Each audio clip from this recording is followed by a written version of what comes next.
யார் கூட கூட்டணி வைக்க மாட்டேன், கடைசி இறுதி வரைக்கும் நான் வந்து பாரதிய ஜனதா கட்சியோட கூட்டணி வைக்க மாட்டேன்னு சொன்னாங்களோ அவங்களோடைய டிடிவி தினகரன் அவர்கள் இன்னைக்கு கூட்டணி வச்சிருக்காங்க.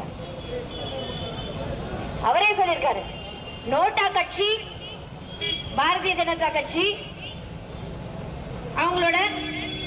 அவங்க சைபர், அவங்க பூஜ்யம், இங்கெல்லாம் ஒண்ணும் எடுபடாது அப்படின்னு சொல்லிட்டு சொன்னாங்க. இன்னைக்கு பார்த்தா பாரதிய ஜனதா கட்சி பல சூழ்ச்சிகளோட எப்படியாவது அண்ணா திராவிட முன்னேற்ற கழகத்தை உடைக்கணும் என்று நினைக்கிற ஒரு கட்சி, அந்த கட்சிக்கு போயிட்டு ஆதரவாக இருக்கிறார் டிடிவி தினகரன் அவர்கள். இதெல்லாம் அநியாயம் இல்லையா? அம்மா பல பேரை வளர்த்துட்டு இருக்காங்க கட்சியில. ஆனா இது வந்து மிகப்பெரிய ஒரு துரோகம் தான் நான் சொல்லுவேன்.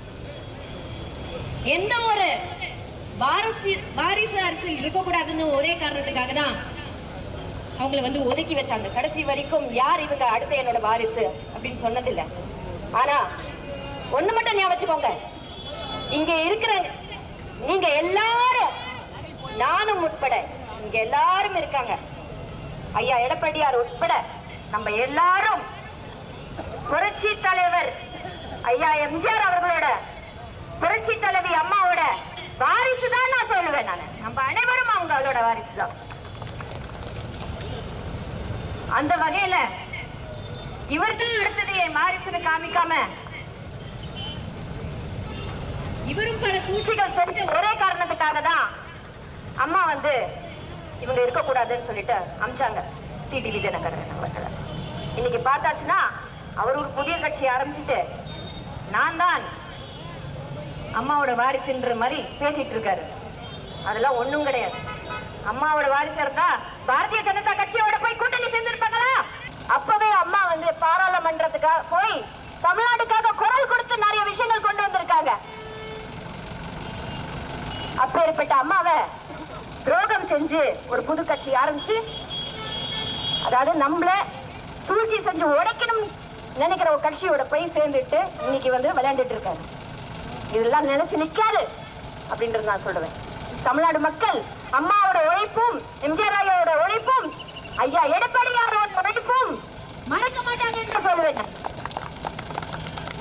ஐயா மாண்புமிகு முன்னாள் முதலமைச்சர் ஐயா அவர்கள் தமிழ்நாட்டுக்காக அம்மாவுக்கு அப்புறம் எந்த ஒரு பிரச்சனையும் இல்லாம தமிழ்நாட்டை நல்லபடியாக கொண்டு சென்றாங்க. எந்த பிரச்சனையும் இல்ல. 11 மெடிக்கல் காலேஜ் கொடுத்திருக்காரு. 11 மெடிக்கல் காலேஜ் ஒரே வருஷத்துல கொடுத்திருக்காரு. அதே மாதிரி 7.5% இடஒதுக்கீடு நீட் தேர்வுக்காக வந்து கேட்டு உரிமையை பெற்றுக் கொடுத்திருக்காங்க. ஆனா திமுக சொல்லுது இந்த மாதிரி ஒரே கையெழுத்துல வந்து நீட் தேர்வை ரத்து செய்வேன்னு சொல்லிட்டு 3 வருஷமாச்சு. 3 வருஷமாச்சு. என்ன பண்ணாங்க?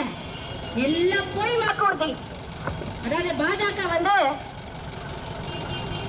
பொய் சொல்லும், பொய்ய நல்லா சொல்லும். அதே மாதிரி நீங்க ஒரே ஒரு விஷயம் நல்லா ஞாபகம் வச்சுக்கணும். இன்னைக்கு பெண்களுக்கு 1000 ரூபாய் தரேன்னு சொல்லியிருக்காங்க. 1000 ரூபாய் தரேன்னு சொல்லிட்டு ஏமாற்றம், மிகப்பெரிய ஏமாற்றம். பெண்களை,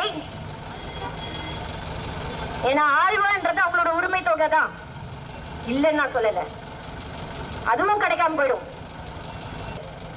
பூண்டு வேலை எடுத்துக்கோங்க, இல்லைன்னா வந்து சாதாரண பொருட்கள், நம்ம வீட்டில் யூஸ் பண்ற பொருட்கள், நம்ம வந்து சாப்பிட்றதுக்கான விஷயங்களா இருக்கட்டும், எல்லாத்துக்கும் ஜிஎஸ்டி ஏத்திட்டாங்க. இன்னைக்கு மிடில் கிளாஸும் ஏழை எளிய மக்கள் மட்டும்தான் வரி பணத்தை கரெக்டா கட்டிட்டு இருக்காங்க. மிச்சவங்க எல்லாரும் தப்பிச்சு ஓடி போயாச்சு. லண்டன்ல, துபாயில எந்த கடனும் கட்டாம தப்பிச்சு போய் ஊழல் செஞ்சு, இதுக்கு யார் வழி கொடுத்தா? மோடிஜி. அதே மாதிரி பாத்தீங்கன்னா 8000 கோடிக்கு ஊழல்